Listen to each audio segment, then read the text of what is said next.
للظالمين بالظالمين وأخرجنا من بينهم سالمين وعلى آله وصحبه أجمعين. اللهم صل على سيدنا محمد وأشغل الظالمين بالظالمين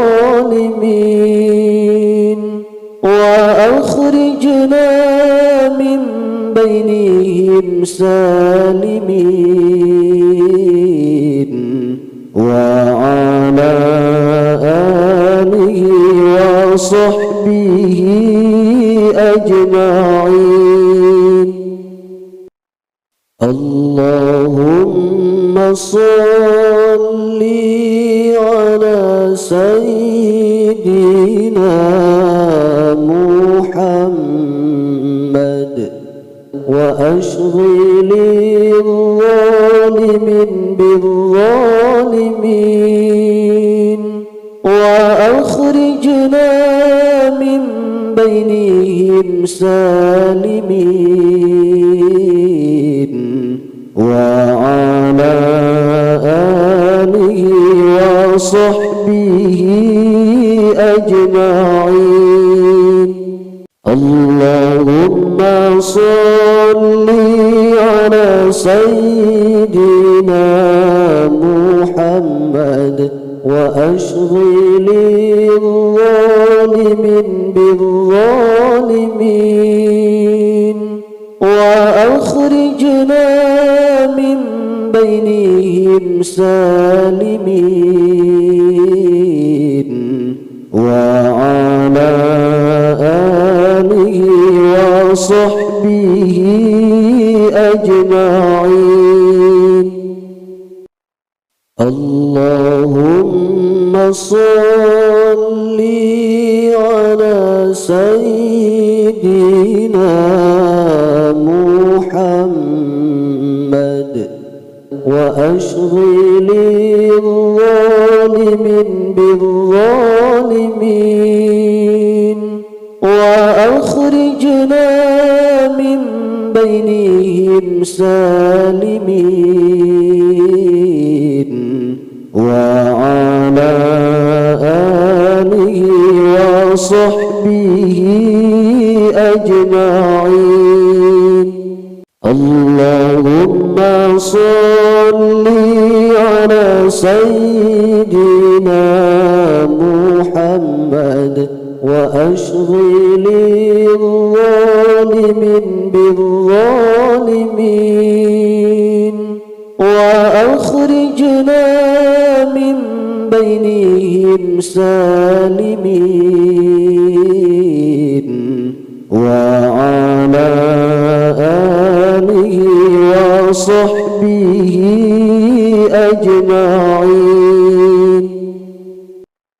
اللهم صل على سيدنا محمد وأشغل الظالمين بالظالمين وأخرجنا من بينهم سالمين وعلى آله وصحبه أجمعين. اللهم صل على سيدنا محمد وأشغل الظالمين بالظالمين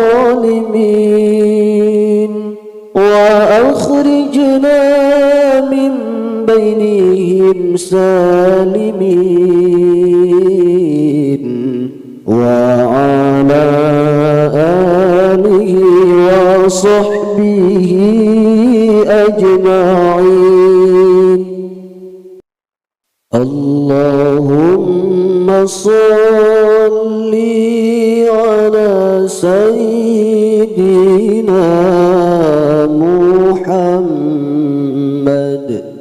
وأشغل الظالمين بالظالمين وأخرجنا من بينهم سالمين وعلى آله وصحبه أجمعين.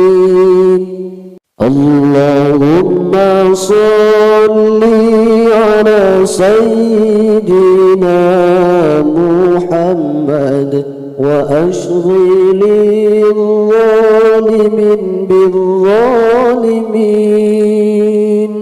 وأخرجنا من بينهم سالمين وعلى آله وصحبه أجمعين.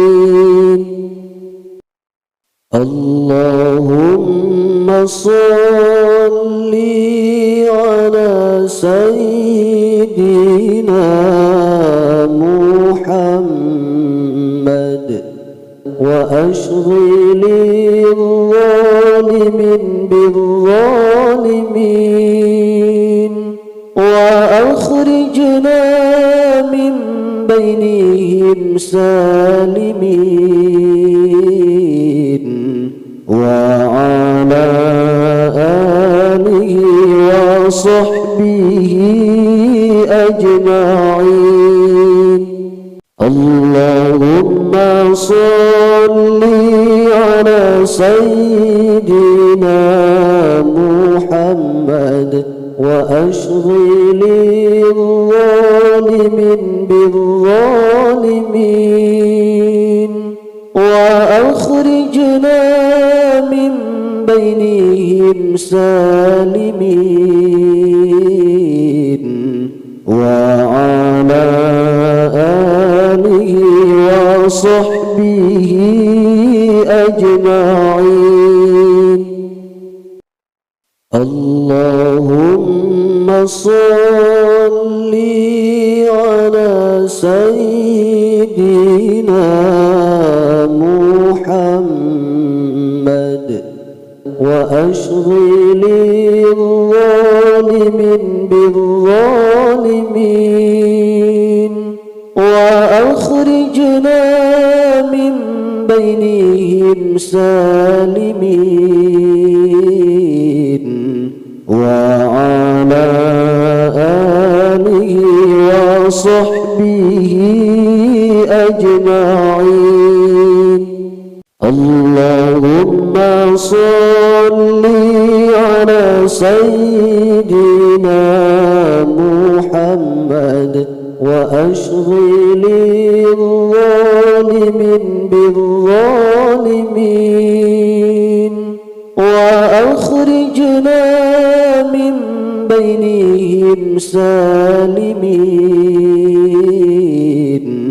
وعلى آله وصحبه أجمعين. اللهم Bismillahirrahmanirrahim. Assalamualaikum warahmatullahi wabarakatuh.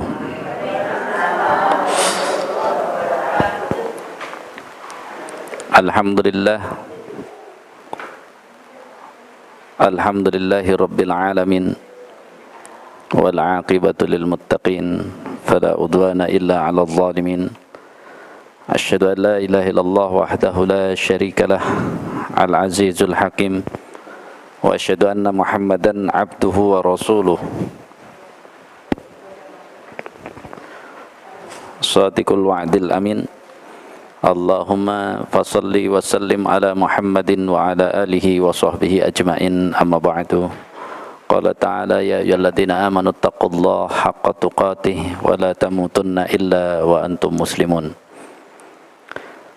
Pertama kita bersyukur pada Allah Subhanahu wa taala atas nikmat yang Allah berikan Salawat dan salam mudah-mudahan tercurah pada Rasulullah sallallahu alaihi wasallam. Alhamdulillah, pada hari ini kita kembali ya mempelajari fikih, karena mulai hari ini ya, dari pekan kemarin kita sudah memperluas ya kajian kita, jadi ada yang jamaah offline-iyah, ada jamaah online-iyah gitu ya. Dan bisa jadi bukan hanya dari ya sahabat-sahabat kita di Bogor, bisa di mana saja. Maka untuk online kita anggap ini perdana, sehingga kita perlu menyampaikan hal-hal yang mendasari kita. Kenapa mungkin kalau orang bertanya kenapa majelis taklim yang dikaji fikihnya nggak satu saja gitu ya, tapi panduan kita menggunakan Bidayatul Mujtahid yang berisi ya pandangan 4 imam madhab, yang tentu banyak orang nanti akan mengatakan apakah tidak berat. Maka per hari ini ya, bagi yang offline ada beberapa pengulangan, bagi yang online ini menjadi poin ya. Kita kasusnya akan tetap sama. Sebelum kita waktu itu ingin ya memperdalam tentang pengurusan jenazah, tapi kita sudah buka di bab zakat. Nanti dari kasus cara mempelajari bab zakat inilah yang akan kita jadikan koridor bahwa mempelajari fikih, karena tema hari ini kan belajar fikih berlandaskan keimanan. Kenapa berlandaskan keimanan? Karena memang fikih ini nanti kita sebut hanya landasan operasional ya, sedangkan landasan teoritisnya adalah keimanan gitu. Sehingga hari ini orang menggunakan fikih seolah-olah landasan teoritis yang mendasari, padahal fikih operasional. Perbedaan fikihnya adalah perbedaan yang dalam sisi operasionalnya, tapi secara teori umumnya dia sebenarnya ya sama saja. Maka beberapa hal yang pernah saya sampaikan akan saya ulang. Yang pertama, kaitan dengan fikih ini kan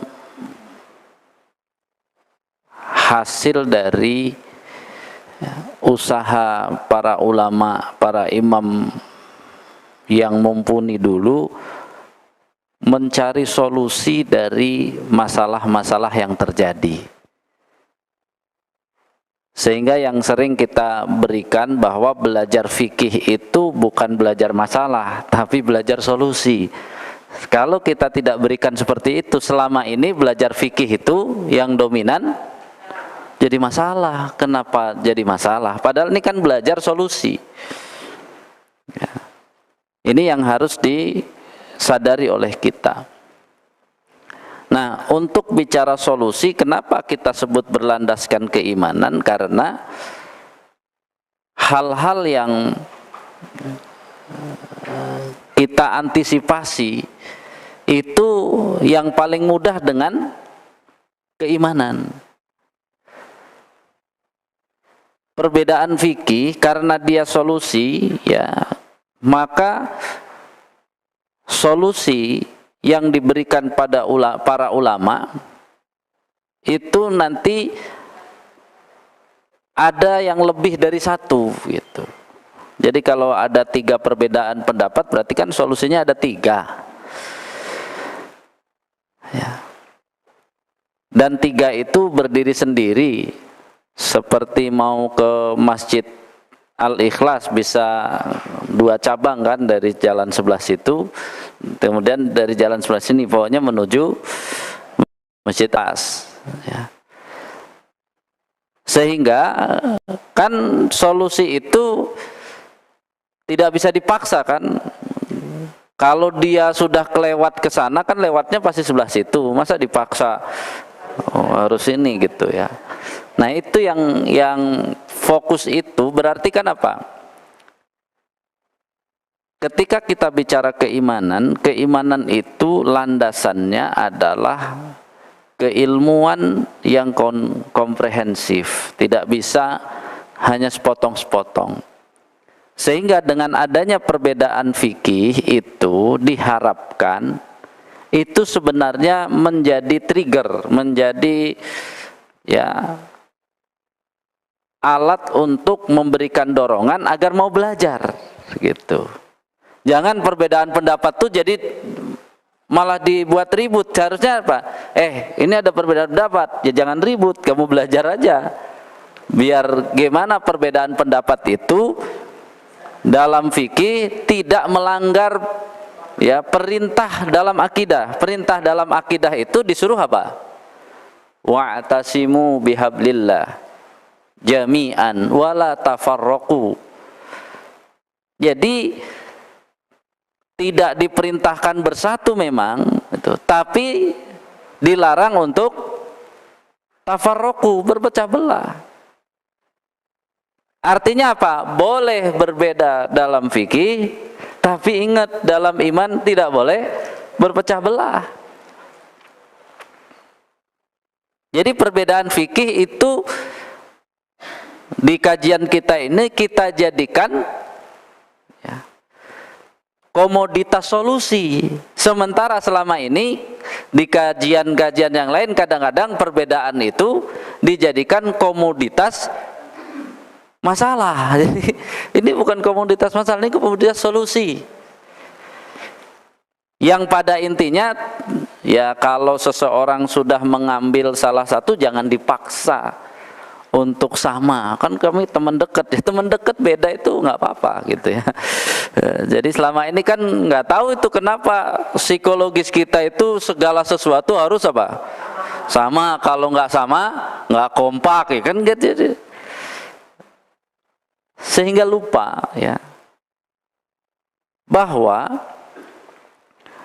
semua ini kan ingin melaksanakan ajaran Islam ya, yang sudah sesuai dengan keluasan Islamnya untuk ya tujuan yang jelas, yang khusus. Contoh begini, kan sebenarnya tujuannya kan berwudu.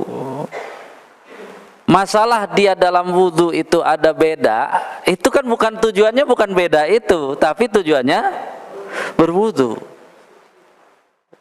Jadi itu yang harus dipegang dulu. Nah tujuan berwudu itu yang kita sudah pelajari, tujuan berwudu kan sebenarnya apa? Untuk ya beribadah, bagian dari mengabdi kepada Allah.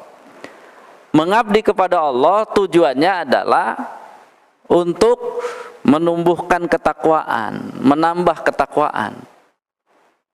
Jadi artinya nggak nyambung atau tidak nyambung kalau kita dorong dari perbedaan itu malah komoditasnya untuk perbedaan. Jadi arahnya kemana nanti? Karena kalau sudah perbedaan kemudian saingan itu lama-lama nggak tahu tujuannya, gitu ya. Jadi tujuannya itu bingung nanti dia. Sebenarnya kan kalau namanya sudah persaingan itu kan saling apa? Ingin menunjukkan mana lebih hebat dan melemahkan yang lain. Nah, apa yang didapat? Ya nggak dapat apa-apa jadinya kalau prosesnya seperti itu. Tujuannya mengabdi kepada Allah, Enggak, karena dia ribut antar manusianya yang diperpanjang terus akan dapat takwa, enggak juga, karena dia tidak faham perintah Allah yang lain. Jadi ketika kita belajar fikih berlandaskan keimanan itu maksudnya kita belajar fikih tapi jangan merusak keimanan. Kalau ada beda ya jangan jadi perselisihan. Kalau ada beda jangan merusak persaudaraan, biasa-biasa saja. Ya. Karena tadi dasar fikih adalah solusi, bukan problem. Ini masih kosong nih, harus diisi.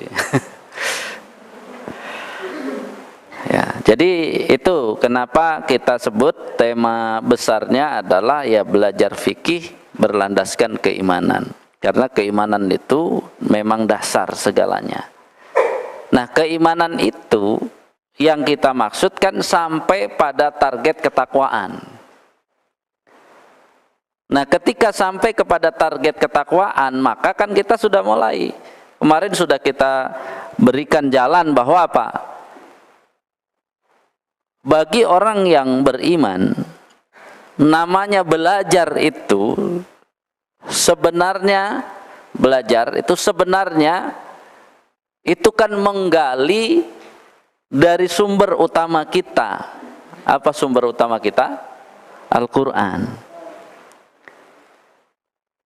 Berarti ketika kita belajar ilmu Islam yang bersumberkan, berlandaskan kepada Al-Quran, kita jangan lupa tujuan Allah menurunkan Al-Quran adalah hudal lil muttaqin. Jadi tujuannya juga untuk mendapatkan ketakwaan, bukan untuk pamer, bukan untuk kehebatan, nggak ada. Semua hal itu kita harus paham. Ini kan saya diberi ilmu oleh Allah untuk ketakwaan. Sama juga kita, kenapa belajar fikih itu sebenarnya belajar fikih dalam rangka menyempurnakan pelaksanaan perintah Allah, wa ma khalaqtul jinna wal insa illa liya'budun. Jadi dalam rangka melandasi ibadah-ibadah kita, belajar fikih itu. Nah, ibadah tujuannya ya ayuhan nas u'budu rabbakum, hai manusia, ya beribadahlah kepada Allah, sembahlah Allah Tuhan kalian, atau mengabdilah kepada Tuhan kalian. Dan ketika bicara ibadah mengabdi, Allah hubungkan dengan apa?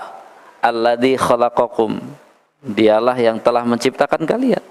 Walladzina min qablikum, dan orang-orang sebelum kalian. Ujungnya, tapi Allah ingatkan la'allakum tattaqun. Jadi takwa lagi. Jadi ini kan satu poros sebenarnya. Jadi belajar fikih bukan menghilangkan ketakwaan nanti, menghilangkan rasa takut kepada Allah. Sehingga kalau ditanya, oh saya udah belajar fikih nih, cari-cari yang enak, maksudnya apa cari-cari yang enak? Kan jadi nggak jelas gitu. Jadi kita ini setiap kajian itu harus jelas mau apa. Ternyata ujungnya kan ketakwaan. Fikih ini tidak hanya landasan bagi ibadah-ibadah khusus, bahkan landasan bagi ibadah umum. Maka dalam fikih ini kitab kita saja, ini kan kalau yang terjemah 3 jilid, kalau yang bahasa Arab cuma 1 jilid, jadi enak bawanya yang bahasa Arab 1 jilid kan itu ya. Nah itu kalau ditelusuri nanti ada apa? Urusan ekonomi, ada juga urusan pidana, kemudian juga berarti kan sudah ada urusan-urusan politik. Artinya sama.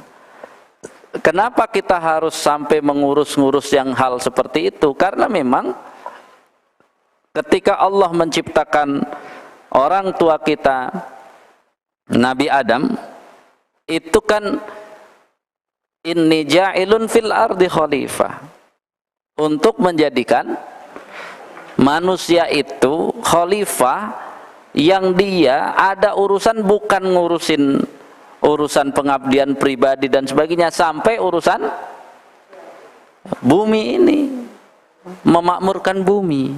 Tapi tujuan memakmurkan bumi balik lagi untuk ketakwaan.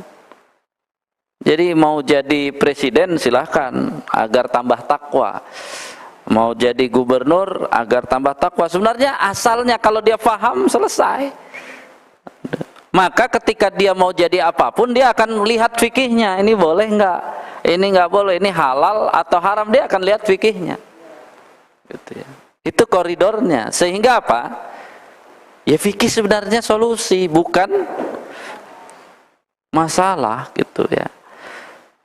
Jadi hanya orang-orang yang salah memahami, ya salah memahami bisa dibilang sebenarnya salah fikih jadinya. Karena arti fikih itu secara bahasa adalah paham. Ya, kalau salah paham berarti salah fikih, berarti dia nggak pakai fikih. Sudah nggak pakai fikih. Sehingga apa?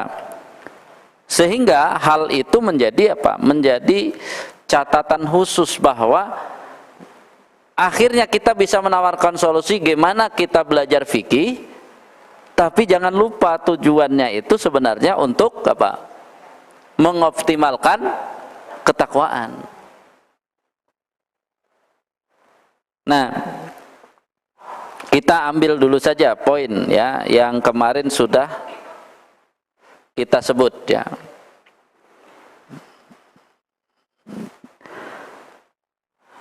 Kalau yang online bisa nanya juga ya, boleh tinggal diketik ya, Mas itu ya. Oh belum ada, enggak maksudnya nantinya itu bisa ya. Iya, jadi nanti kalau yang melihat online boleh bertanya dengan ngetik di YouTube-nya situ kan. Ya. Jadi sekarang udah berkembang ya, ada jamaah Facebookiyah, ada IG-iyah gitu ya, ada Zoom-iyah gitu, ada YouTube-iyah. Tapi seluruhnya terikat dalam online-iyah. Online. Ya mudah-mudahan pelan-pelan, karena ini sebagai info saja, nanti kita tawarkan juga, karena kan ini masih pakai GSM kurang stabil. Kemarin dari Kalam TV, kalau memang ya nanti bisa kita nyumbang masjid sini pakai apa WiFi, nanti kita bisa usahakan. Ada ya, tapi belum dites kekuatannya ya. Nanti setelah acara kita tes kekuatan WiFi-nya berapa ya. Ya itu ya, itu karena ada sekian yang lalu kan ada sekian putus sedikit, tapi alhamdulillah ala kulli hal masih tetap ya lancar. Nah kita soroti ya cara, misalnya ini gambaran ketika kita mengajarkan bab zakat, itu kan landasan keimanan yang kita akan gunakan kan gini. Kita turunkan dulu perintah zakat. Kita ini kan kita lihat berapa persen kita berzakat. Itu kan kita tulis paling tinggi itu kan zakat rikaz. Itu zakatnya 20%. Kenapa zakat rikaz 20%? Rikaz itu barang temuan. Ibu lagi apa namanya jalan, ternyata kesandung emas kilo gitu ya. Ya kan gitu ya. Wow, ini punya siapa? Nggak ada yang punya gitu ya. Ya itu kan wajar, 20% orang nggak ada usaha, nggak ada apa, dapat sesuatu langsung apa? Keluarkan zakat 20%. Ya. Sementara kalau semangat ini kan kita saat ini zakat itu nanti di ujung kita dorong kan 20% besar amat loh, jangan bilang besar gitu ya. Karena ya minimal itu kan minimal Nasrani itu 5-10%, Yahudi itu rata-rata 10-20%. Jadi kita 20%-nya hanya untuk yang tadi nemu harta kesandung tadi kan gitu.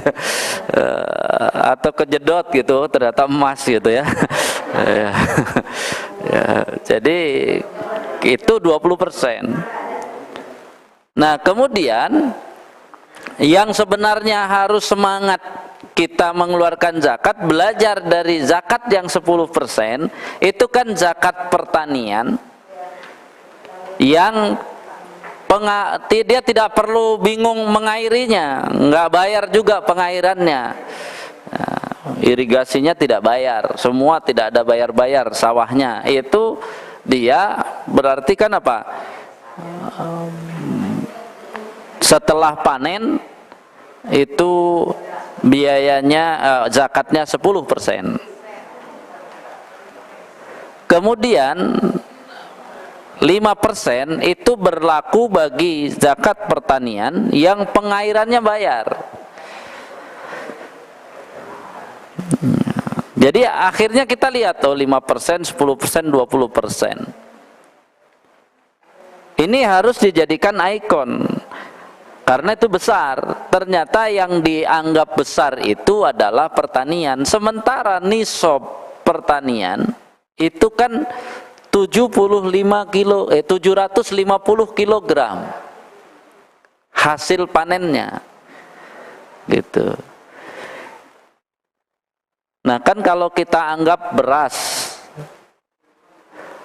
750 kg, kita ambil harga per kilonya kita udah mahalin 20 juta gitu. 20 juta, 20 ribu sekilo, masa 20 ribu. Kan 750 kg cuman nisabnya cuman berapa?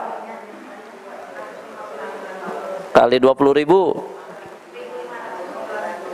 750 kg kali 20 ribu 15 juta, ya kan kecil ternyata. Makanya nanti ini kenapa zakat profesi itu nanti kan kita sebut kiasnya dua, nisabnya pertanian tapi mengeluarkannya nanti zakat mal. Itu disebut kias sibhi, itu karena mengkiaskan dua. Jadi zakat profesi itu nisabnya bukan 85 gram emas, tapi hanya 750 kg makanan pokok. Ya, tadi ya kalau ternyata rata-rata 15.000, di rata-rata per kilo beras itu 15.000, berarti hanya 750 kali 15.000 22 ya, setengah juta ya. Ya, 22,5 juta. Itu udah kena zakat nisabnya itu.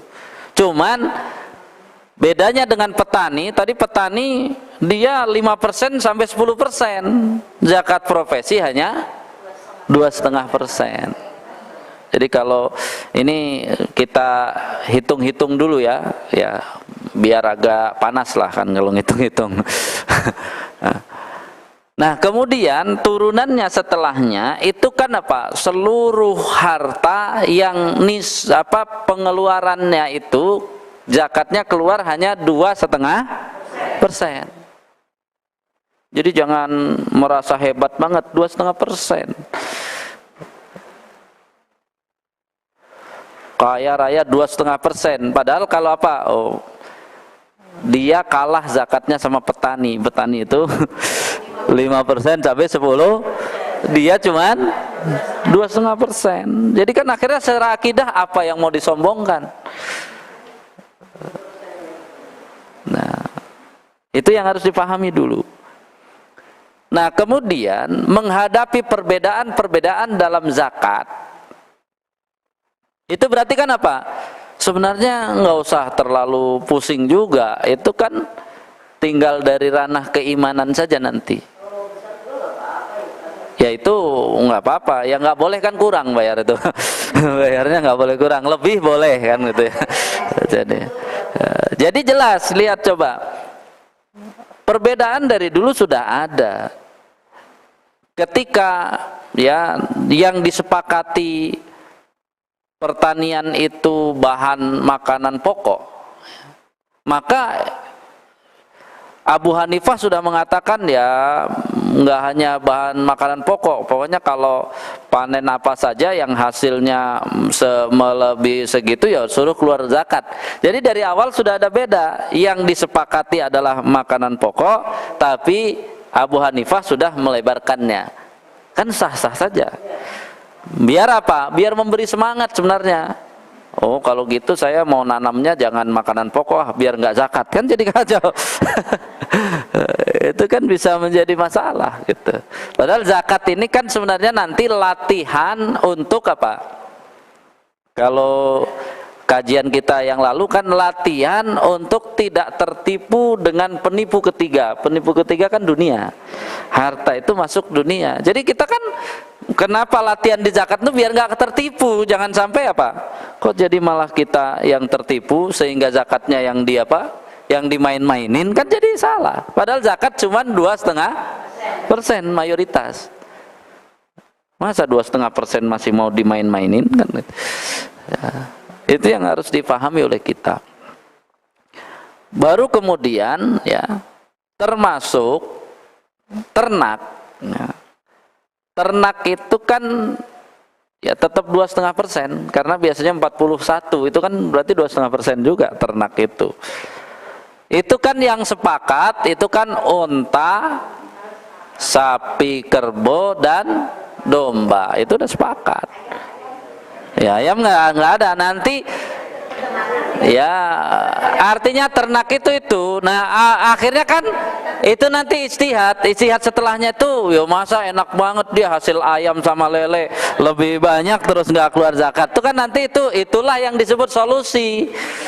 Ya, itulah yang disebut solusi. Kenapa ada istihad baru? Itu bukan istihad zakatnya sebenarnya, karena apa?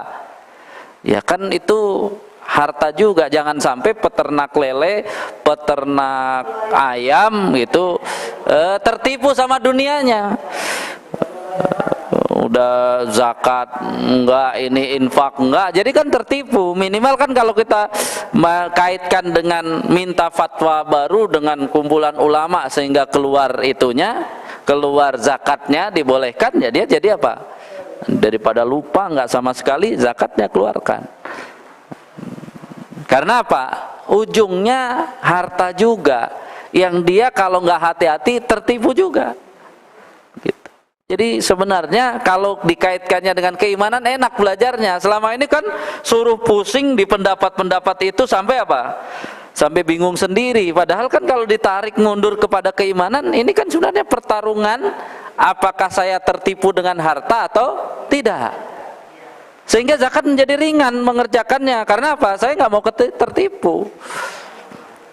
Jadi kalau pengajaran zakat cuman fikih zakat, dibaca fikihnya sampai pusing kan cuman apa? Ya repot segitu saja. Tapi tidak apa? Tidak jelas. Baru kemudian yang perdebatan sampai ribut ya, Anda grup yang ini zakat profesi bid'ah ada, itu kan sebenarnya kenapa jadi urusannya terlalu jauh? Kan itu cuman apa? Ijtihad. Kalau nggak mau ikut ijtihad, ini nggak mau ijtihad zakat profesi boleh, tapi hitung per tahun. Tetap saja kan harus zakat. Karena apa? Intinya kalau ada harta itu nggak bisa lari dari zakat kalau memang sudah sampai nisabnya. Masalah dia mau mengikuti cara profesi atau apa itu cara-cara saja, tapi intinya sebenarnya dalam akidahnya jangan tertipu dengan dunia, khususnya harta. Harta kan bagian dari dunia. Ada harta, ada tahta, ada wanita, ibu-ibu mau aja dimasukin nih gitu ya. Ada Toyota gitu. Itu kan penipunya 4 itu, penipu yang kalau tidak hati-hati. Artinya kan apa? Kemarin sudah kajian kita kemarin kan, kita kajian tuh walaupun ini sebenarnya nyambung. Karena apa? Ya kan ini kan bukan terpisah. Tetap saja walaupun fikih dia bagian dari keislaman yang dia harus memperkuat. Harus memperkuat. Maka biar nggak ketipu, balik lagi kan harus tahu, tahunya harus tahu banyak, jangan tahu sedikit. Kalau tahu sedikit mah ditipu juga kan gitu. Nah, yang kedua kemarin apa? Faham, ya tahu doang kagak paham. Saya tahu tapi nggak paham. Sampai jadi belajarnya kan dari tahu sampai paham, terus kemudian apa? Tahu paham tetap bisa ditipu kalau nggak sadar. Jadi harus sadar. Jadi kita belajar nih sampai sadar. Ya kalau saya belajar zakat sampai sadar, gimana maksudnya? Sampai keluar zakatnya. Kalau belum keluar, walaupun sudah banyak sertifikatnya, tetap belum sadar. Dia baru tahu, baru paham, tapi nggak keluar-keluar. Padahal inti dari zakat adalah keluarkan. Jadi zakat, infak, sodakoh itu intinya keluarkan. Sebenarnya nggak usah bingung nanti baginya gimana, nggak usah mikirin bagi-bagi, biar orang lain yang bagi. Yang penting tugasnya apa? Keluarkan, gitu ya. Itu satu dulu, keluarkan. Nah, makanya poinnya jelas. Ketika Yusuf Qaradawi ya rahimahullah, ya Allah yarham, mudah-mudahan ya karena sudah wafat ya, itu yang pertama kali menggulirkan zakat profesi sasaran khusus, yakni dokter spesialis, dokter bedah ini bedah itu, yaitu langsung di ijtihad beliau, wah ini harus keluar zakatnya gitu ya. Saat habis menangani kemudian dapat, langsung keluarkan zakatnya gitu. Jadi cara mengeluarkan dan nisabnya pakai pertanian gitu. Nggak tahu kalau nisab Yusuf Qaradawi kayaknya pakai pertanian, tapi jumlah mengeluarkannya bukan nisab pertanian, 2,5%. Jadi zakat mal. Jadi itu yang dilakukan Yusuf Qaradawi, sasarannya dokter, kemudian pengacara, kemudian satu lagi notaris. Itu sasaran beliau waktu itu. Ya. Baru nanti zakat profesi ditambah lagi dengan apa? Kalau di Indonesia itu Pak Kiai Didin itu ininya ya, yang tentang zakat profesi yang menyeluruh dengan tadi nisabnya adalah nisab pertanian yang kurang lebih paling mahal 15 juta tadi itu.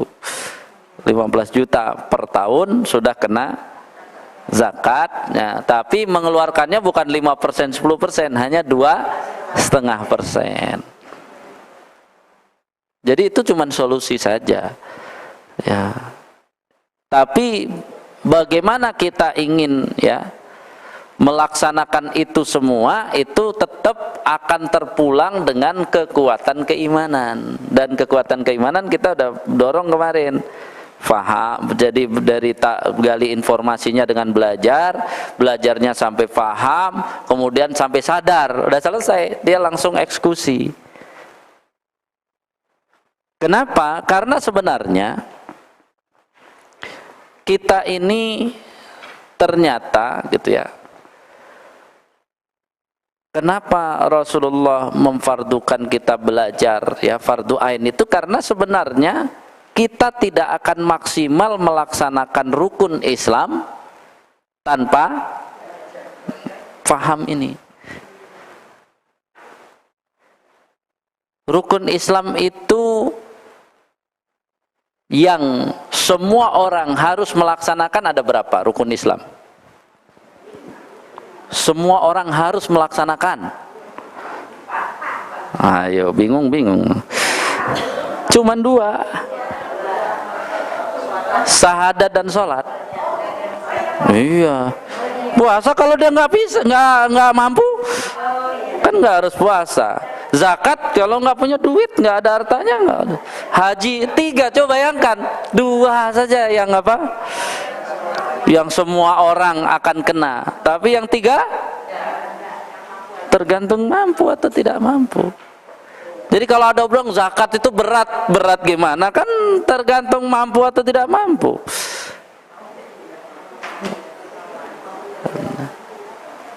Sehingga ginilah, ambil zakat paling besar 20%.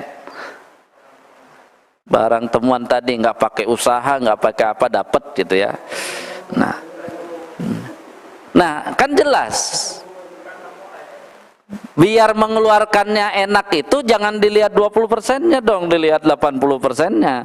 Kecuali zakatnya 80% baru bilang apa? Ini dia nggak ngapa-ngapain, cuma dipotong 20%, kenapa jadi berat? Jadi makanya pandanglah hartamu, jangan pandang yang dikeluarkannya. Dikeluarkannya kan memang bukan hartamu. Apalagi tadi seluruhnya sekarang secara harta yang dimiliki kan berapa? 2,5%. Kenapa jadi repot dengan yang 2,5%? Terus yang 97,5%? Kan Allah sebenarnya, kenapa kita harus sampai sadar? Allah itu kan sebenarnya memberitahu kita, kamu mau ngeluarin 2,5% atau hancur 97,5%-nya.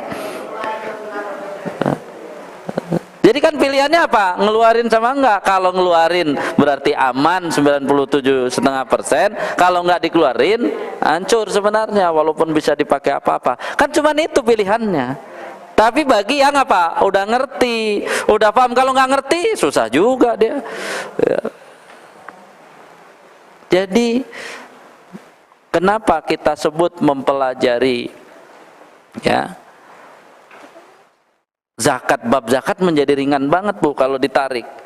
Yang pertama, dia dari kemarin 4 penipu baru 1 gitu ya. Mana ininya ya?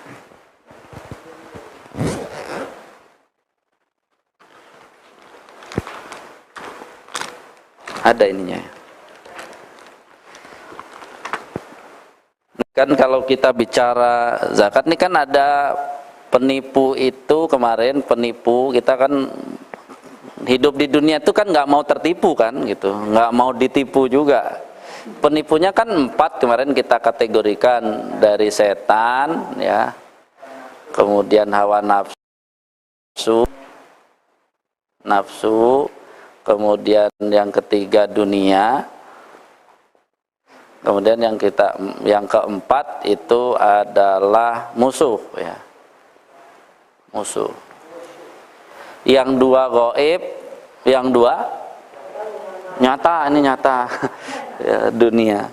Nah kan mau bicara zakat, ternyata kan dia cuman bagian dari sini. Ini dalam penipu dunia itu ada harta gitu ya, ada tahta kemarin kan ya, ada wanita, sama ada ini gengsi semuanya ya. Ini yang disebut Toyota itu kan kendaraan masuk memang kan disebut ya. Kendaraan ini gaya hidup ya, gaya hidup yang bermewah-mewah. Ini di luar dari harta gitu. Nah berarti kan bicara zakat cuman bicara apa? Yang di sini doang, ini zakat masuk. Belum lagi zakat itu bagian dari 5 rukun Islam. Jadi ini aja bagian dari 5. Jadi kalau kita terlalu pusing, terus kita misalnya hanya pengen udah seumur hidup saya ngurus zakat saja, kasihan amat ya, urusannya kecil banget. Ini kan zakat ada ya, ada puasa, ada haji gitu ya, ada sholat, ada syahadat sini.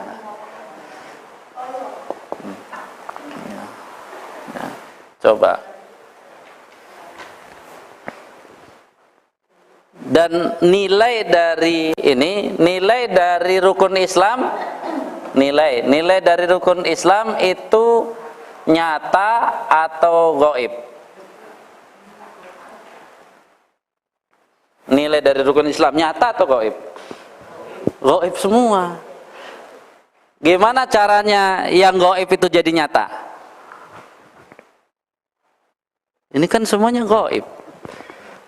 Nah, makanya kan ini pantesan di surat Al-Baqarah itu pertama kali orang bertakwa disuruhnya apa? Yu'minuna bil ghaib.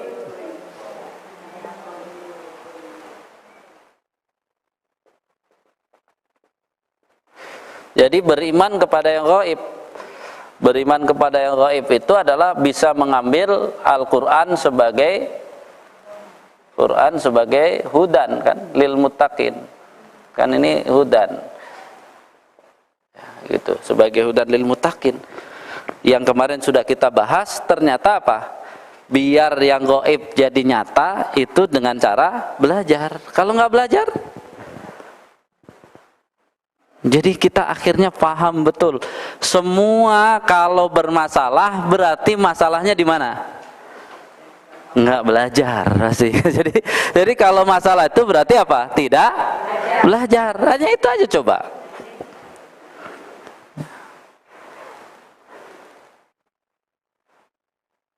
Urusan iman ada yang nyata nggak? Gaib semua. Beriman kepada Allah, beriman pada malaikat, beriman kepada kitab. Ya, beriman pada kitab kan belajar ya, yang disebut, sehingga melandasi semuanya. Nah, sementara godaannya hari ini pengennya beragama itu dapatnya nyata atau gaib pengennya? Itu kan jadi masalah. Orang semua sistemnya dibikin gaib, dia pengen nyata. Kenapa nyata itu menjadi menarik? Karena apa? Ya sebenarnya bukan menarik, karena dia gampang ditipu. Ya kan gitu. Mau ditipu dia kalau pengen yang nyata kan. Kalau namanya penipu investasi itu nyata nggak kelihatannya? Nyata, tapi apa? Tapi dia nipu. Setelah itu hilang. Gaib. Jadi dia dari nyata menjadi gaib, sedangkan konsep Islam dari gaib menjadi nyata. Jadi jangan bicara iman itu habis ngaji langsung adem, itu bahaya itu. Lama-lama nggak ngaji lagi dia kalau nggak adem. Jadi nggak habis ngaji kayaknya jadi enak. Enggak. Jadi sebenarnya apa? Ya, kita ini berjuang untuk konsep yang gaib itu kita laksanakan menjadi sesuatu yang nyata, tapi hasilnya nggak nyata. Hasil idealnya itu adalah apa? Setelah kita mati. Di dunia ini nggak bisa, karena dunia bagian dari penipu. Terus kita pengen hasil dunia kan, jadi pengen hasilnya tipuan. Jadi ini kerangkanya kita sebenarnya sudah punya. Akhirnya ketika belajar zakat menjadi apa? Kecil sekali. Ini intinya jadi apa? Kalau kita sudah mulai mengetahui zakat macam-macam, intinya apa?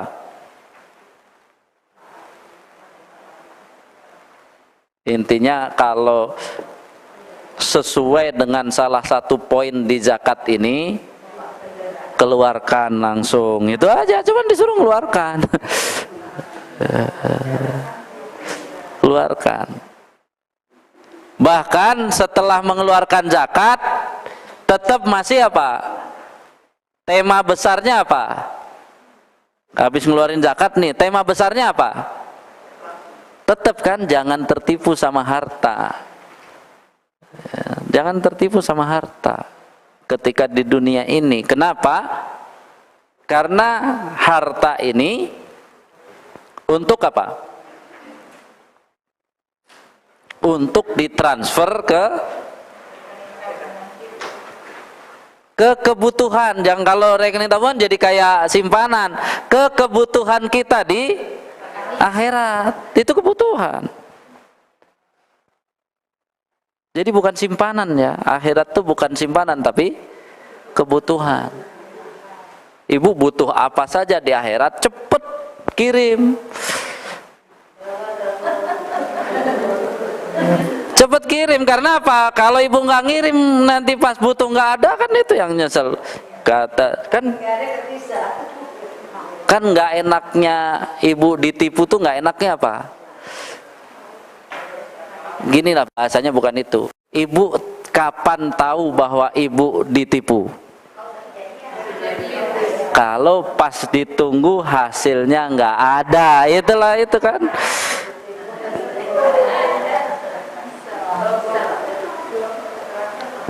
Jadi kalau kenapa Rasul diharapkan tuh selalu dipesankan jangan dinikmati banyak-banyak dunia ini, karena kita merasa itu hasil jadinya, padahal kan itu apa? Hasilnya kan nanti yang di sana. Hasil di dunia bukan sesungguhnya. Sehingga apa? Lupa kirim ya kebutuhan kita yang di sana. Jadi lupa ngirim. Ada, tapi belum dikirim. Nah, keburu mati duluan gimana? Itu sebenarnya yang perhitungan tidak ditipu itulah, sehingga apa?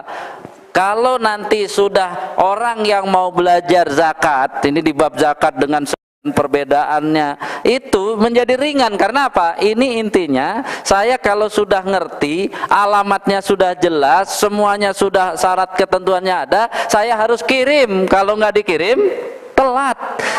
Kalau telat ditunggu di sana nggak ada loh. Ya mau apapun pokoknya yang penting nggak ada. Terus ibu merasa apa? Ya tertipu jadinya. Kenapa saya dulu nggak kirim ya? Nggak bisa.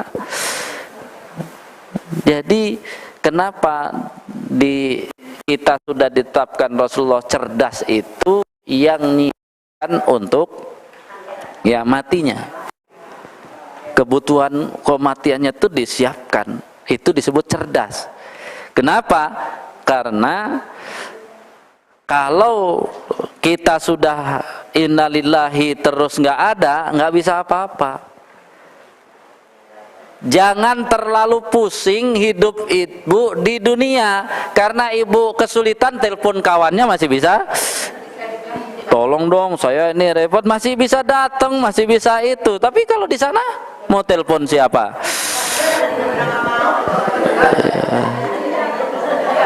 123 119 nggak bisa semua.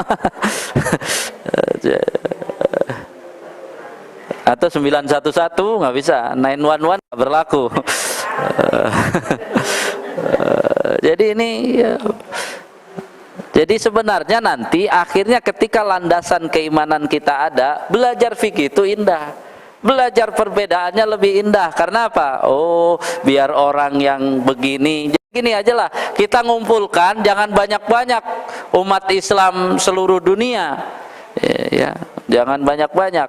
Ini ya segini saja. Terus kemudian ada pendapat, kan ada yang milih, misalnya pendapatnya ada dua, yakin nggak semuanya akan pilih salah satu? Enggak, kemungkinan ada yang satu, ada yang dua, kan selesai berarti kan. Jadi kenapa diperpanjang? Yang penting poinnya apa? Laksanakan itu.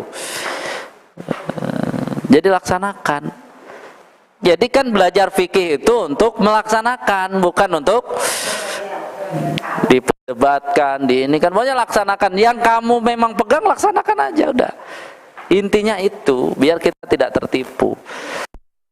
Memang ya, sehingga ketika hari ini kalau orang bertanya apakah zakat itu kurang maksimal karena penggerak zakatnya yang kurang maksimal atau kesadaran berzakatnya yang belum.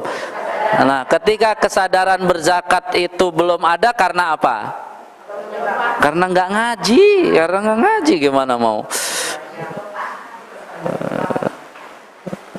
Jadi gimana? Belum paham apalagi sadar gitu ya. Kenapa? Karena dia terlatih untuk menikmati yang kelihatan. Ya enaknya punya duit, enaknya iya.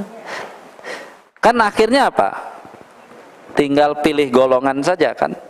Ini kalau ada dunia, kemudian ada akhirat. Ini siapkan nih di sini, tapi apa?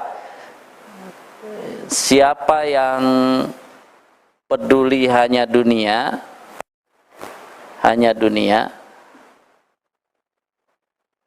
siapa yang peduli akhirat,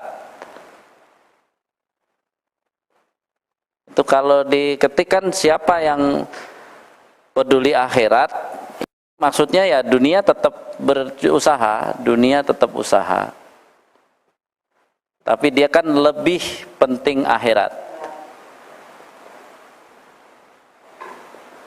Ini kan jalannya cuman Islam, ya, iman sampai takwa ini. Nanti makanya ciri khas takwa itu adalah akhirat lebih penting. Nah, kalau cuman bicara dunia aja putar-putar kita diskusi, ya yang hanya ingin dunia ya satu kafir, dua munafik gitu ya. Yang mikirin hidup cuman dunia ini saja, kemudian musyrik, ya, musyrik, kemudian fasik, paling ringan zalim. Hanya itu aja. Ya susah kalau dia pakainya jurus ini, pantesan susah. Zakat susah, ini susah nanti. Jadi ngobrol kondisi keluarga kita kira-kira kiri atau kanan gitu kan, ditanya. Kok kayaknya dia semua targetnya dunia saja, wah itu bahaya, minimal zalim menuju fasik, ya nanti nggak peduli dengan musyrik, lama-lama munafik. Ya kalau udah munafik udah grup ke sana, udah jurusan kafir ke sana. Jadi kan jelas kan? Jelas bahwa apa? Zakat nggak ada apa-apanya.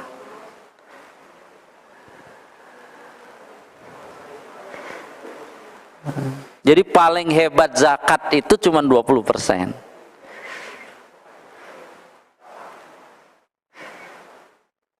Jadi kalau kita bisa menggunakan 20% harta kita untuk bernilai ibadah, itu kita telah memenuhi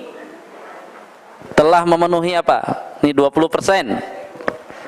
Kan kalau mau dipakai jurusnya ini Islam 20%. Kalau mau iman yang kuat nanti penggunaannya bisa 50%. Nah, kalau yang takwa pasti di atas 50%. Jadi hartanya itu di atas 50%, ya untuk akhirat dia yang langsung tadi itu memang dia sudah derajat takwanya. Ya kita ambil 50%. Nah, atau janganlah nanti jadi berat, di atas 20%. Bagusnya gitu ya, diralat di atas 20%. Yang iman di atas 20%. Kenapa kok di atas? Kan karena 20% masih ada angka zakat 20%, ya berarti kan masih rukun. Kalau zakat kan masih rukun, ya berarti masih Islam. Kalau mau harta kita mendorong keimanan, mau nggak mau harus di atas 20%. Di atas 20%. Ya, kalau mau langsung naik takwa di atas 50%. Janganlah, ini kita turunkan lagi lah, kasihan. Berapa ini yang berdasarkan ininya aja? Itu udah takwa banget 50% ya. 30% kan sepertiga harta. Ya jangan 33 ya.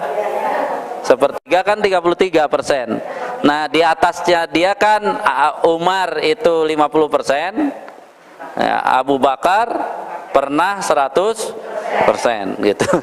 Jadi bukan kita ngarang ada apa, ya. Sepertiga, 33% itu sepertiga lah. Setengah udah takwa banget lah.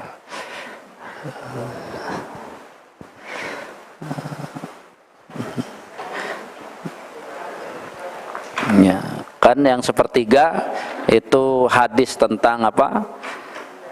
Nabi memberikan sepertiga itu juga ada, itu jelas. Jadi kita pakai angkanya angka yang sudah ada saja. Jadi kenapa kalau ditanya kok Islam disebut penggunaannya 20%, ya kan zakat ada 20%, zakat rikas itu. Jadi kalau mau naik kelas kan harus di atas nilai zakat. Di atas nilai zakat berarti di atas 20%. Gitu ya. Bukan zakat lah, nggak ada. Zakat tuh nggak ada urusan waris, jual beli, nggak ada. Zakat itu urusannya dengan nisab dan haul. Atau kasus khusus yang kaitan dengan apa? Dengan tadi ya, pertanian, jasa-jasa.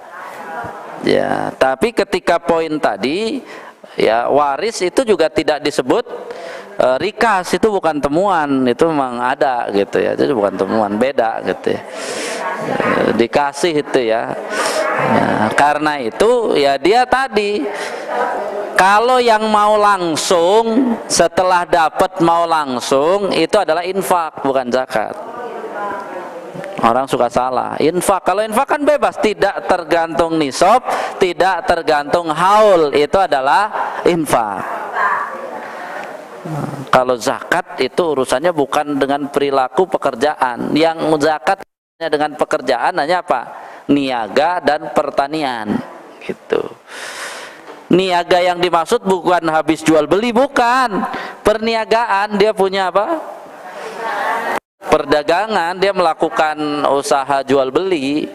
Jadi bukan saya mau beli mobil berapa zakatnya, kalau nggak usah bicara zakat, infak aja. Kalau infak berapa Ustaz? Dia sebanyak-banyaknya kalau sanggup, namanya juga infak. Kalau zakat kan paling hebat 20%. Jadi itu nanti kita sebut apa, kalau nanya zakatnya ketahuan pelitnya gitu.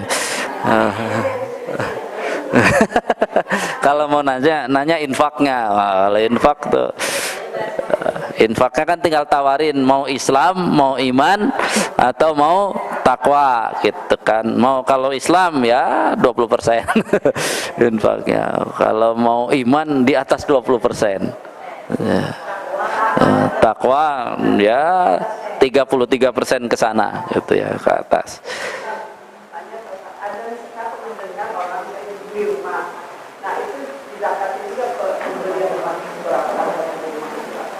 Ya itu tadi pertanyaannya, dia belajar di mana fikih begitu, nggak ada fikihnya.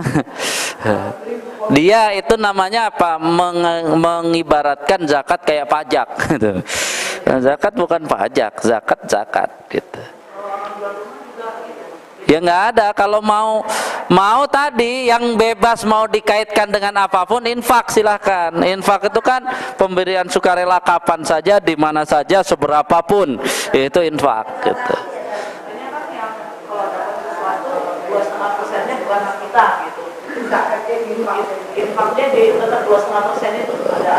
Ya itu kalau mau pakai itu infak itu minimalnya bisa.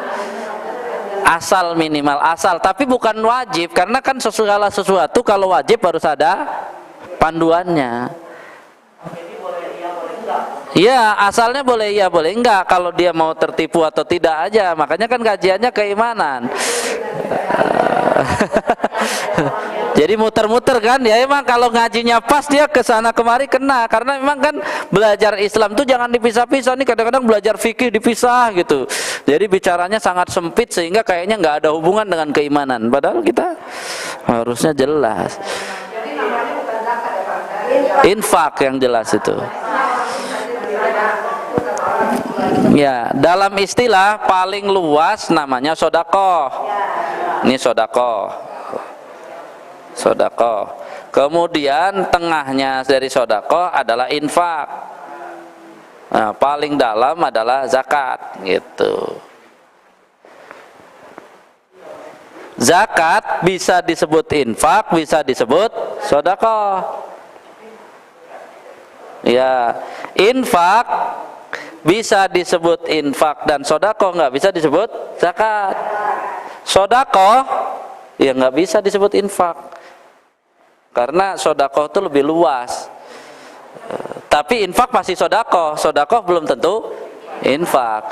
Zakat pasti infak, infak belum tentu zakat. Zakat infak pasti sodakoh, sodakoh belum tentu infak, belum tentu zakat. tersenyum. Itu sodakoh, bukan infak. Kecuali ibu tersenyum giginya emas dicopot kasih. Itu jadi infak gitu ya.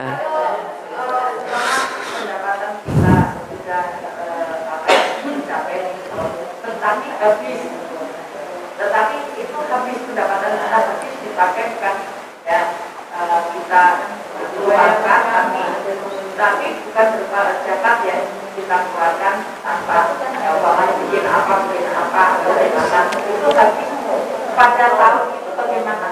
Jadi ini pertanyaannya tentang apa? Zakat apa? Zakat Profesi berarti kan?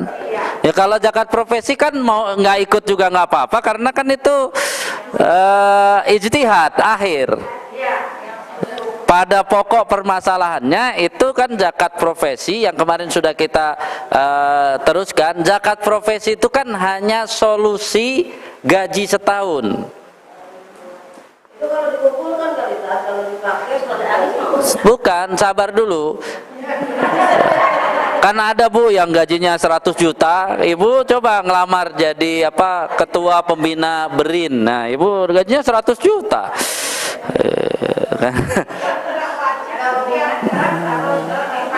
Jangan, kan ada dua poin di sini.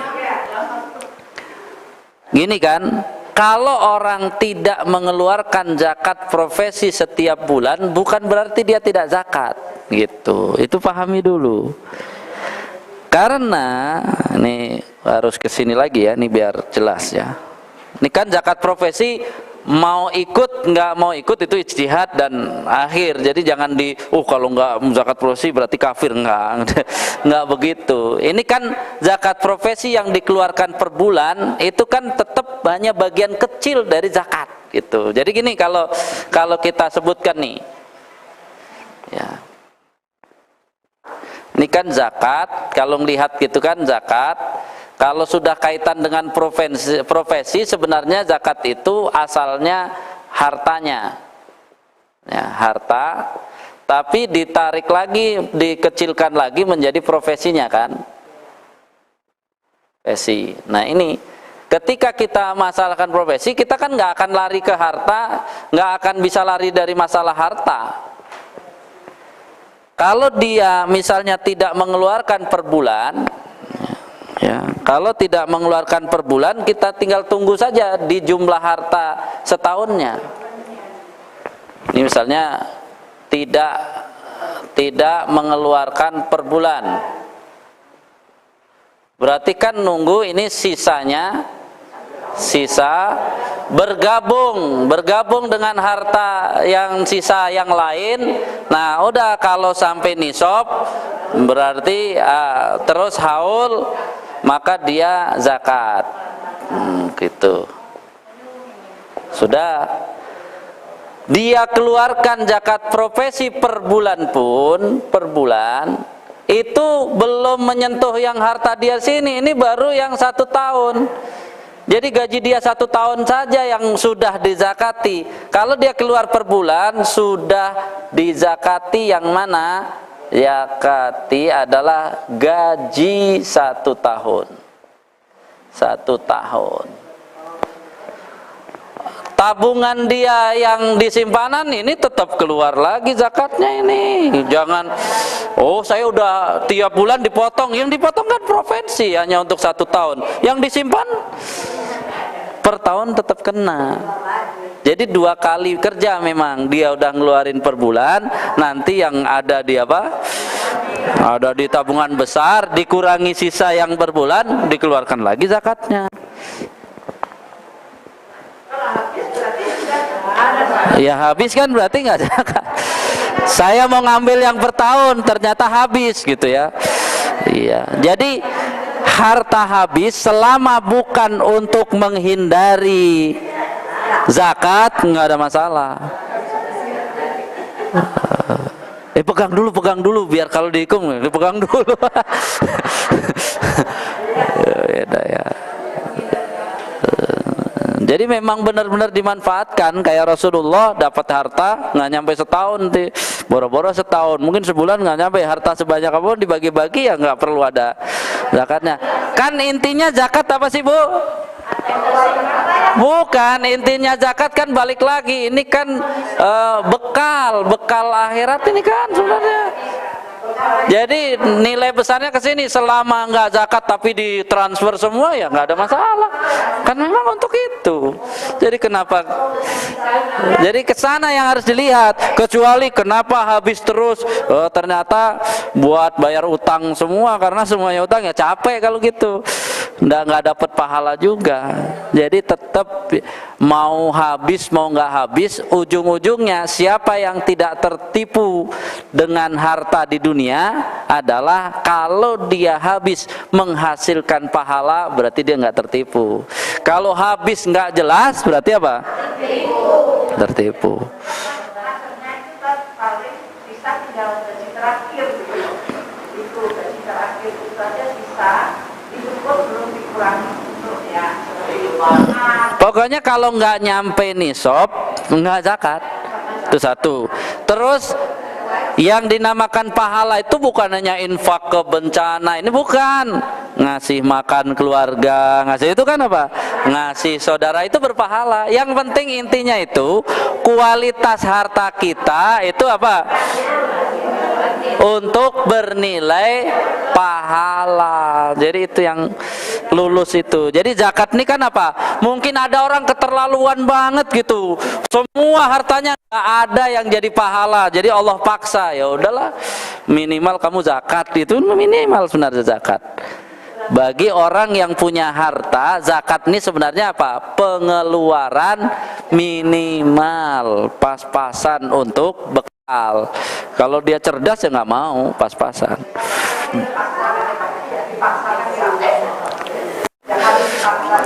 Ya ibu kan kalau tadi makanya mau paksa atau tidak paksa kan tergantung ilmu dia. Kalau dia ngerti imannya, ya memang untuk bekal di sana mah kirim. Kalau nggak dikirim, nggak ada. Ya terserah ke siapa yang merasa dipaksa karena dia nggak paham bahwa apa? Itu kan bukan untuk siapa, itu kan untuk bekal kamu di sana. Ya jangan merasa dipaksa jadinya. Gitu. Jadi kenapa ada pemaksaan? Boleh pemaksaan dalam rangka mendidik. Jangan maksa tapi tidak diberi pemahaman, itu sama aja jadinya. Jadi paksa, kok dipaksa saya infak, itu untuk kebutuhan kamu juga. Kalau kamu habis nggak dipaksa nggak keluar. Kapan nggak dipaksa? Ya kalau kamu sudah sadar sendiri kan gitu. Itu yang dimaksud apa? Maksa tapi dengan pelajaran. Ada pelajarannya dong, jangan dipaksa gitu. Jadi kalau dipaksa-paksa doang dia nggak paham kan jadi cuman nggak dapat pahala lagi, dia kan kasihan. Gitu. Jadi intinya balik lagi kan ke belajarnya. Jadi makanya fikih ini akan berjalan lancar kalau keimanan, karena yang dinamakan keimanan itu sudah sampai sadar ilmunya. Itu iman, ya udah lancar. Selama ini ya Pak, fikih menjadi masalah, dia nggak pakai iman. Jadi ada yang pakai fikih untuk apa? Cari celah kan? Fikih cari celah ya. Dia kan berarti tertipu sendiri, karena kita tidak bisa menipu Allah, kita tidak bisa menipu kehidupan. Kalau kita mau menipu itu semua, kita sebenarnya sedang menipu diri kita sendiri.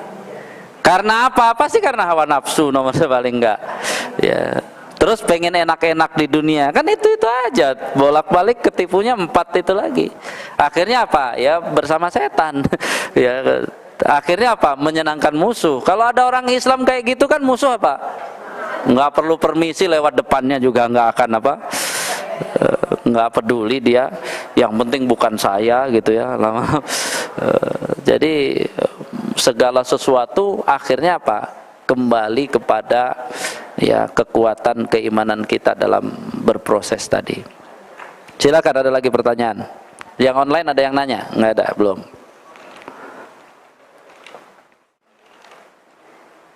Jelas ya, ketika sudah ada dasar itu, kira-kira belajar zakat menjadi mudah atau susah? mudah, ringan semua. Karena apa? Nggak ada, udah ngerti apa. Selama ini saya ini pokoknya saya sisihkan 2,5% untuk dikeluarkan dalam 1 tahun nanti. Dan jadi kalau ada orang yang makanya saudara yang perlu ini ngomong, harusnya saya bisa ngasih 500, saya potong dulu 2,5% itu, berarti harusnya 500 ya kasih. Iya, enggak kalau ada gitu ya. Enak ya. Artinya memang sesuatu itu ya tadi dengan landasan yang tepat, dengan pemahaman yang tepat ya sudah. Jadi namanya solusi itu kan nggak ada ganjalan lagi. Jadi jalan terus maju, nggak ada sesuatu yang menjadi ganjalan-ganjalan di belakang setelah itu. Jadi selama ini ketika kita merasa ada sesuatu yang tadi ya, yang susah ya karena kita belum paham saja. Itu makanya ketika susah belum paham, solusinya apa sebenarnya? Belajar, bukan nganggur, belajar lagi, buka lagi, pahami lagi. Jadi satu sisi belum puas, tambah lagi sisi lain. Biar apa? Baru paham. Oh, seperti itu ternyata polanya. Ya, ujung-ujungnya kan apa? Ya kalau suatu saat nanti zakat, infak, sedekah sama saja karena untuk bekal itu. Intinya kan sebenarnya apa? Bekal. Ya, harta yang Allah berikan kepada kita di dunia itu sebenarnya agar menjadi bekal kita di akhirat gitu, yang biar kebutuhan kita terpenuhi. Jadi jangan harta itu hanya untuk memenuhi kebutuhan dunia, sementara dunianya sebentar, dan ya sedangkan akhirat kita nggak tahu bekalnya harus seberapa banyak. Makanya setiap ada kesempatan waktu Rasul sama sahabat bekalnya akhirat lagi, akhirat. Kenapa akhirat terus ya? Karena memang apa? Di sana yang butuh banyak, kalau di dunia nggak terlalu gitu ya. Jadi mau banjir banyak lari ke gunung, ternyata ada gempa juga di gunung. Jadi mau lari kemana lagi kan? Jadi itu tadi. Kalau kita pengen membawa harta kita untuk selamat di dunia ini, bingung nanti ke sana kemari. Ternyata akhirnya apa? Udah nggak kena gempa, nggak kena juga ya banjir, nggak kena juga tsunami kan, tapi ketemu juga sama malaikat maut, selesai juga. Jadi mau gimana kan? Jadi muter-muter kan, berputar dengan waktu untuk apa? Ya kayak ngumpulkan bekal, berpacu dengan waktu. Jadi waktu, kesempatan manfaatkan untuk apa? Mengumpulkan bekal, transfer lagi ke kebutuhan kita. Jadi itu makanya kita disebut apa? Tidak tertipu. Karena kata-kata hayatud dunya di dalam Al-Quran itu sering kaitannya dengan tipuan. Coba kita buka beberapa ayat ya.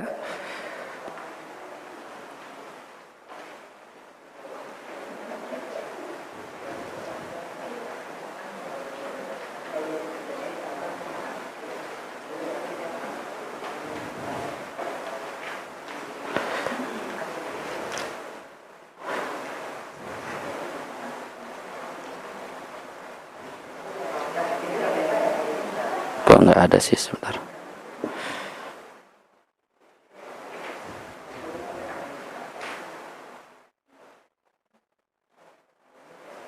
Sebentar, nggak ada internetnya kayaknya.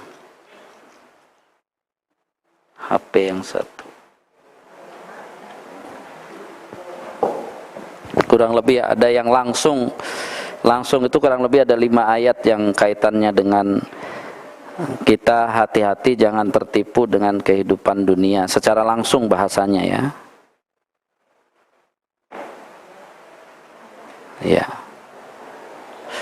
Yang pertama surat Al-An'am ayat 70.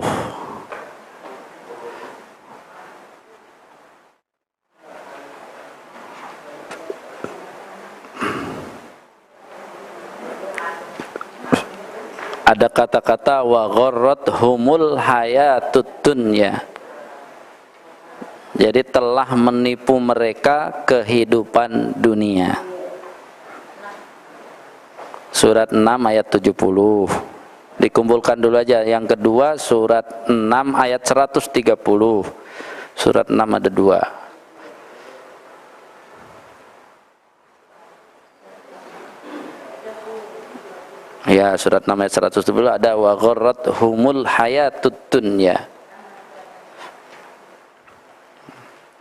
Baru kemudian surat ke-7, surat Al-A'raf ayat 51.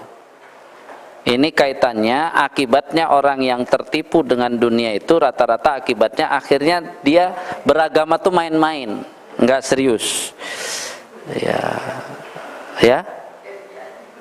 Ya, pokoknya ciri yang tertipu dengan kehidupan dunia itu nggak serius dalam melaksanakan agama itu ya, dia hanya pelengkap sajalah ya.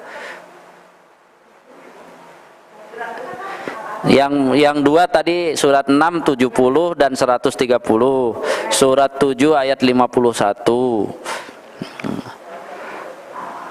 Ya. Kemudian surat Jasiyah ayat 35. Surat Jasiyah surat ke berapa? 40 kalau nggak salah ya. Sebentar, 40 berapa? 45 ayat 35. Dzalikum bi annakum muttakhadtum ayatullahi huzwa, tuh mempermainkan ayat-ayat Allah. Jadi ciri-ciri ini tuh kayak mainan gitu. Nanti musibah jadi kayak mainan yang itu karena dia tertipu sama kehidupan dunia. Dia memang hidup tuh ya dunia ini saja. Tadi ya 45 ayat 35. Dan yang terakhir surat ya, surat 57 ayat 14. Tapi di sini bukan kehidupan dunia, nggak usah berarti. Di sini gharatkumul amani.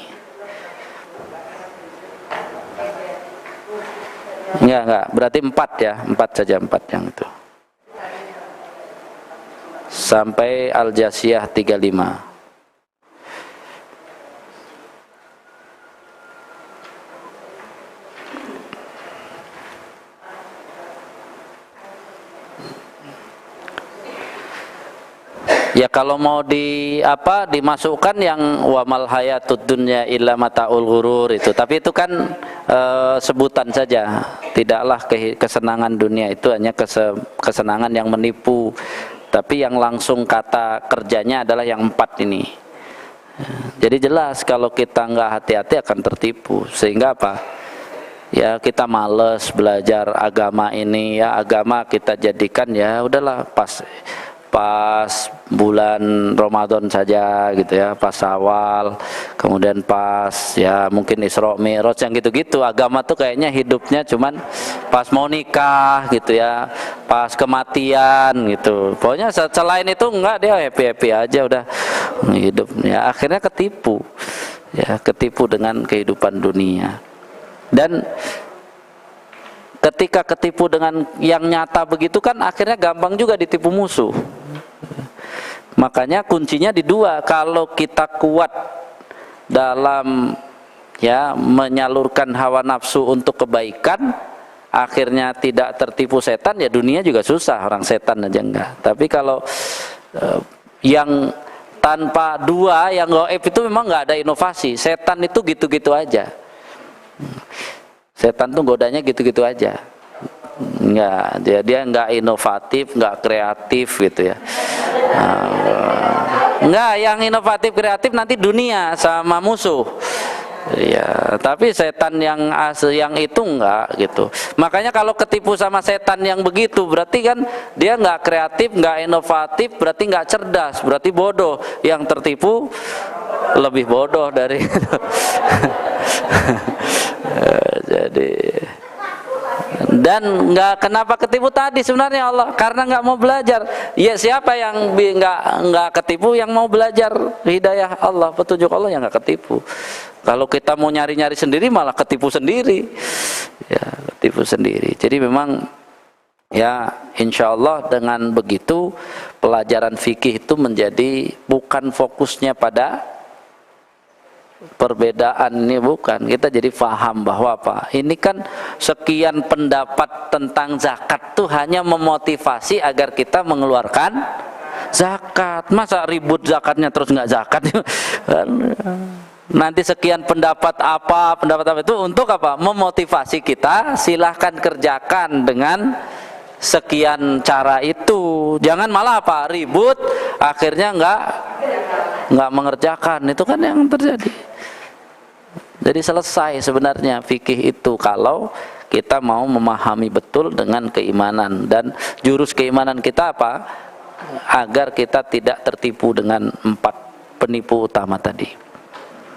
Baik, kalau tidak ada lagi yang ditanyakan, mudah-mudahan ini menjadi bekal. Insyaallah nanti yang akan datang jadi lebih mudah, karena bagi yang online ini adalah perdana untuk kaitan dengan bagaimana mempelajari ya fikih dengan keimanan. Artinya kita tetap nyaman dalam perbedaan-perbedaan, dan perbedaan-perbedaan itu dianggap sebagai solusi yang merupakan ya keleluasaan Islam dan kelengkapan Islam yang tidak perlu kita ya perdebatkan lebih jauh.